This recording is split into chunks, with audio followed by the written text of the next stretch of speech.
यार बहुत ही आसान और एकदम कचरा कन्वर्जन है। 1 क्लोरो ब्यूटेन को कन्वर्ट करना है ऑक्टेन में।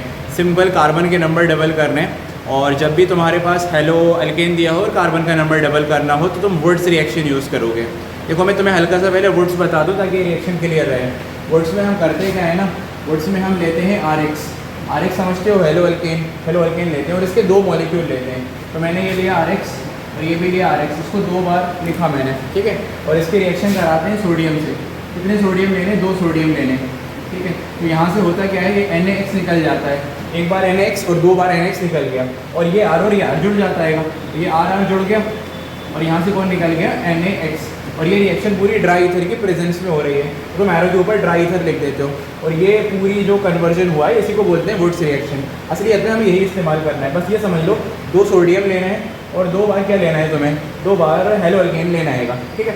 और ये रिएक्शन हो जाएगी, ये वाला R और ये वाला R जुड़ जाएगा। मान लो यहाँ 4 कार्बन है तो आंसर में 8 मिलेंगे, यहाँ 3 है तो यहाँ 6 मिलेंगे। ऐसे इवन नंबर ऑफ कार्बन्स तुम्हें मिल जाएंगे। मैं करके दिखाऊँ कैसे करेंगे, देखो सुनो। तो हमें सबसे पहले लेना है 1 क्लोरोब्यूटेन। 1 क्लोरोब्यूटेन का मतलब है 4 कार्बन और पहले नंबर पे क्लोरीन लगा है। तो मैं लिख के दिखाता हूँ।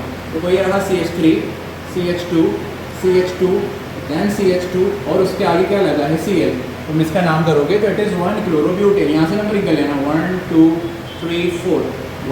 1 पे क्लोरो है और 4 कार्बन है तो ब्यूट, सारे बॉन्ड सिंगल हैं तो एन। ये समझ में आया, 1 क्लोरोब्यूटेन है। मैं क्या बोल रहा हूँ, इसका रिएक्शन तुम किससे कराओगे, सोडियम से।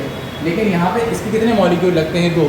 तो मैं पहले यहाँ लिख देता हूँ 2 मॉलिक्यूल, इसके भी 2 लगते हैं और सोडियम मेटल के भी 2 लगते हैं। और ये पूरी रिएक्शन हो रही होती है ड्राई ईथर की प्रेजेंस में। तो एरो के ऊपर लिख लेना ड्राई ईथर, और इसके बाद कुछ नहीं करना है, इसके मॉलिक्यूल को डबल कर देना। यहाँ पे 4 कार्बन है तो आंसर में कितने कार्बन लिख देना, 8। ऐसा लिखना CH3 CH2 CH2 CH2 और फिर ऐसे ही। तो मतलब ऐसा है, अगर तुम समझना चाहो तो एक बार आगे जाना है और एक बार ऐसे ही पीछे आना है। तो मैं लिख के दिखाता हूँ तुम्हें आंसर में क्या आ रहा होगा। आंसर में लिखेंगे CH3 एंड CH2। CH2 कितनी बार लिखना है, 6 बार लिख लेना। CH2 तो ऐसे लिख लो CH2 CH2 CH2 3, then CH2 4, then CH2 5, then CH2 6 और लास्ट में आ जाएगा CH3।